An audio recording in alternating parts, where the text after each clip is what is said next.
In life, we have masculine and feminine in a lot of things, in our own gender, in the plant kingdom, in the animal kingdom. With this inner union piece, what we're actually trying to cultivate within us is an equal balance, 50%, 50% of our internal reality in masculine and feminine.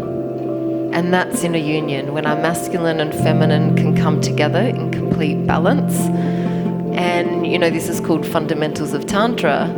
And by fundamentals, it's the foundation.